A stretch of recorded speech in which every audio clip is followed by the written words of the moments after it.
বিসমিল্লাহির রহমানির রহিম। আজকে আমাদের আজকের যে আয়োজন, এই আয়োজনটি হচ্ছে বাংলাদেশ জাতীয়তাবাদী তাঁতি দল সিলেট সদর উপজেলা শাখার আজকে নবগঠিত এক আহ্বায়ক কমিটি, যেই কমিটির আয়োজনে আজকের এখানে আমাদের আয়োজন, যাকে আমি স্মরণ করব আমাদের সিলেট জেলা তাঁতি দলের সংগ্রামী আহ্বায়ক জনাব ফয়েজ আহমদ দৌলত ভাই।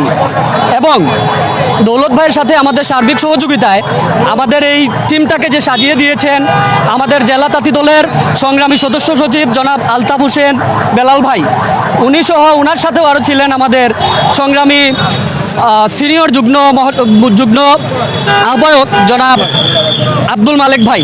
তো ওনারা সহ আমাদের যে জেলার যে নেতৃবৃন্দ যারা ছিলেন তারা সহ আজকে আমাদের এই সুন্দর যে প্রোগ্রামটি যেটি আমরা আয়োজন করেছি, সেই প্রোগ্রামের মাধ্যমে আমরা এই সিলেট জেলা সহ আমাদের পুরো বাংলাদেশে আমরা একটি জানান দিতে চাই যে আমরা জাতীয়তাবাদী তাঁতি দল, শহীদ প্রেসিডেন্ট জিয়াউর রহমানের হাতে গড়া তাঁতি দল। 1980 সালের 18ই ফেব্রুয়ারি এই দলটি প্রতিষ্ঠা করেন আমাদের সর্বকালের সর্বশ্রেষ্ঠ নেতা, আমাদের সর্বশ্রেষ্ঠ নেতা, আমরা যাকে শুধু আমাদের বাংলাদেশ নয় পৃথিবী জুড়ে যার সুনাম, আমাদের দলের যে প্রেসিডেন্ট ছিলেন আমাদের শহীদ প্রেসিডেন্ট মরহুম শহীদ প্রেসিডেন্ট জিয়াউর রহমান।